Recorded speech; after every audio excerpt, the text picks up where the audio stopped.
Hello my dear students and my dear friends, welcome back once again. आज हम बात करने वाले हैं हिस्ट्री ऑफ फायर ड्रिल। बहुत से क्वेश्चंस ऐसे हैं जो हिस्ट्री ऑफ फायर ड्रिल पर जाकर के काफ़ी कई तरह के भ्रामक चीज़ें मिल रही हैं जानने को और देखने की।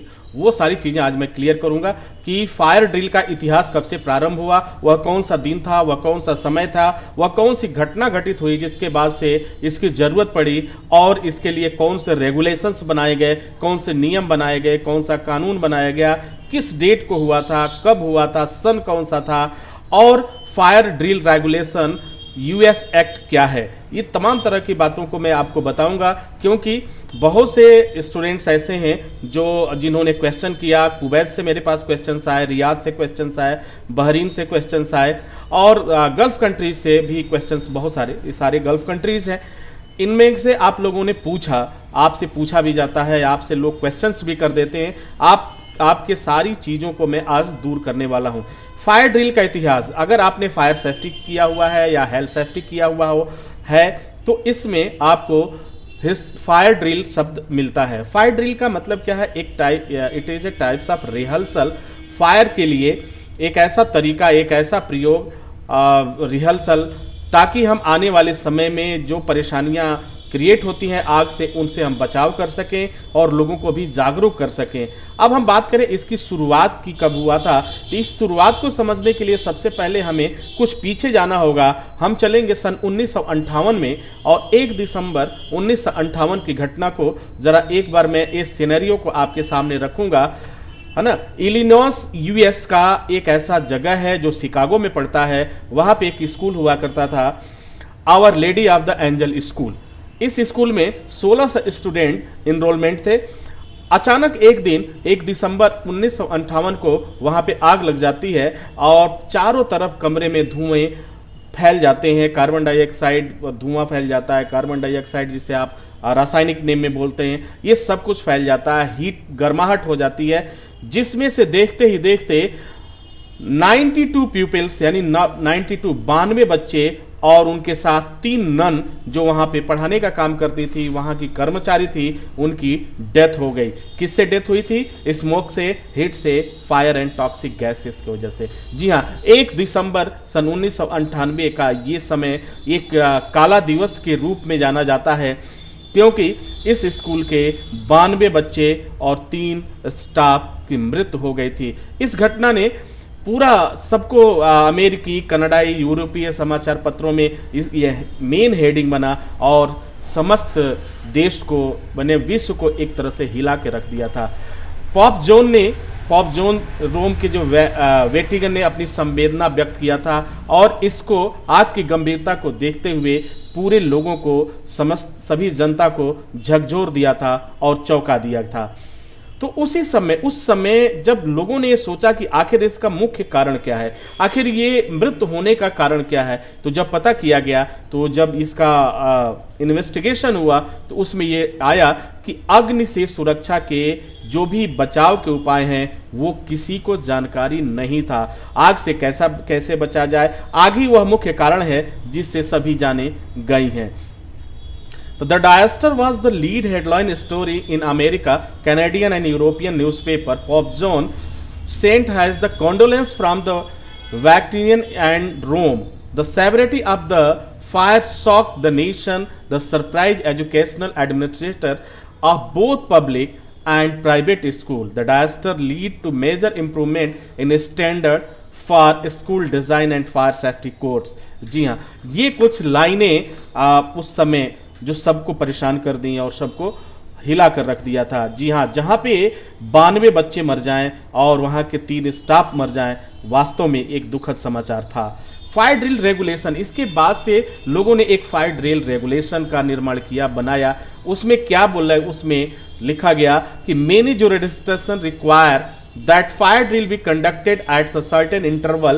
This is the case in educational institution and also other workplaces and buildings. The frequency of such drill and what must be done during them be laid down in statutes. तो वहां पे ये सबको एक इंस्ट्रक्शन मिला और उसके बाद से ये जरा 4 चीजों पे हम गौर करें, फायर और इमरजेंसी। इवैक्यूएशन और इंस्ट्रक्शन, फायर अलार्म सिस्टम और what should I do when आकर the fire.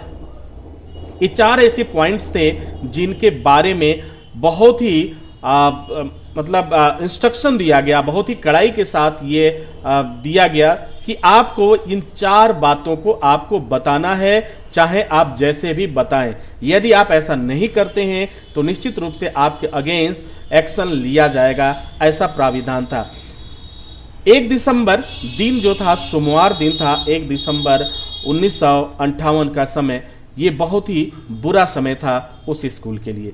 Fire drill regulation और अवेयरनेस प्रोग्राम, इसके साथ साथ यह भी निर्देशित किया गया कि हर एक इंस्टीट्यूशन, हर एक प्रतिष्ठान, हर एक कंपनी, हर एक इंडस्ट्री, चाहे वो कोई भी हो, इवन अगर आप घर में भी हैं तो वहां पर fire drill regulation and awareness programme को ऑर्गेनाइज किया जाए, सबको बताया जाए। और इसमें यह निर्देश दिया गया कि इसमें हम 5 बातों का ध्यान रखेंगे। इसको 2 सेक्शन में डिवाइड किया गया था। पहले सेक्शन में 4 बातों की जानकारी सबको मैंडेटरी है, कंपलसरी है देना। इसके साथ साथ सबके लिए कम से कम 5 बातों के बारे में जानकारी एंड प्रॉपर ट्रेनिंग भी होना जरूरी है।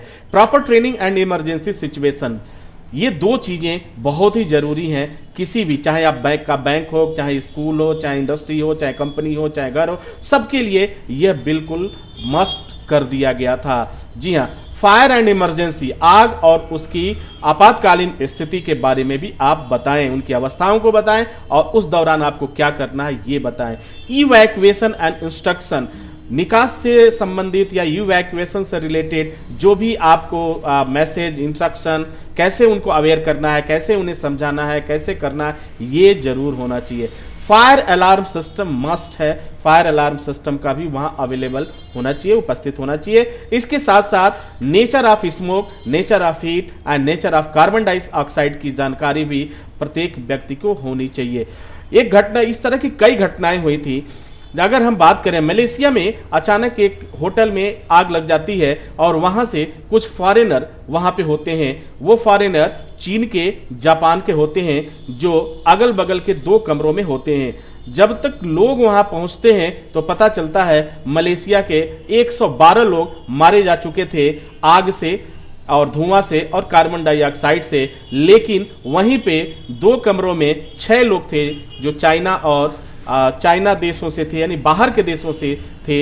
ये सभी लोग पूरी तरह से सेफ थे, बचे हुए थे। और जब दरवाजा खोला गया तो देखा गया कि इनके कमरे में ऊपर की तरफ बहुत ज्यादा धुआं भरा हुआ है और ये सभी लोग नीचे लेटे हुए हैं, नीचे बने हुए हैं। अर्थात इससे यह पता चलता है कि जो धुआं होता है हमेशा ऊपर की तरफ होता है और आपको अपने आप को बचाना है तो आप वहां लेट जाएं, वहां नीचे रहें और कुछ इस तरह के उपाय करें कि धुआं से आपका बचाव हो सके और आपको प्रॉपर ऑक्सीजन मिलता रहे। जी हाँ, इस तरह के एक नहीं अनेकों ऐसे घटना हैं जिनको जानकारियां रहीं फायर सेफ्टी के बारे में, उन्होंने अपने जान को बचा लिया, अपने आप को सेफ रखा, और जिनको जानकारी नहीं थी वे लोग किसी न किसी कारणवश मारे गए, उनके जीवन का अंत हो गया। My dear students and my dear friends, I request you, आपसे ये निवेदन है कि आप जो भी हैं, अगर आप एक पेरेंट हैं, आप अगर एक स्कूल के ओनर हैं, आप अगर किसी बैंक के कर्मचारी हैं, तो आप इस चीज को जरूर ध्यान दें कि कम से कम महीने में एक बार जरूर फायर ड्रिल का रेगुलेशन को अपनाएं। फायर ड्रिल के लिए एक प्रॉपर ट्रेनिंग और सबको बताया जाए, अवेयर किया जाए प्रॉपर इंस्ट्रक्शन के साथ। डियर स्टूडेंट्स, अगर हम ऐसा करते हैं, ये कोई जरूरी नहीं है कि कोई स्कूल ही बताएगा, ये कोई जरूरी नहीं है कि आपको प्रॉपर ट्रेनिंग के लिए कहीं आप भी इससे जागरूक हो सकते हैं। आप भी उन तमाम तरह की बातों को ध्यान में रखिए जिनसे हम आग से सुरक्षा कर सकते हैं। यदि आपको इसकी पूरी जानकारी चाहिए तो मैंने पिछले वीडियो में ये सारी जानकारी बताया था कि आग से आप बचाव कैसे कर सकते हैं, उसको एक बार जरूर देखें, आपको सारी बातें बहुत ही क्लियर हो जाएंगी। तो हमेशा ध्यान रखें 5 चीजों का: proper training, emergency situation, fire and emergency, evacuation and instruction, fire alarm system, smoke, heat and carbon dioxide. यदि इन 5 चीजों पर आप फोकस करते हैं, आप ध्यान देते हैं, इनको समझने की कोशिश करते हैं, तो निश्चित रूप से आप आग से बेहतर बचाव कर सकते हैं और खुद अपने आप को बचाने के साथ साथ बहुत से लोगों की जान भी बचा सकते हैं। इसी के साथ ही हम आपसे इजाजत चाहेंगे। नेक्स्ट वीडियो में हम पुनः हाजिर होते हैं, तब तक के लिए हमें इजाजत दीजिए। डियर स्टूडेंट, 1 दिसंबर 1958 के दिन से ही ये फायर ड्रिल की ओरिजिन मानी जाती है। जी हाँ, 1 दिसंबर 1958 से ही फायर ड्रिल की शुरुआत मानी जाती है। The origin of the fire drill.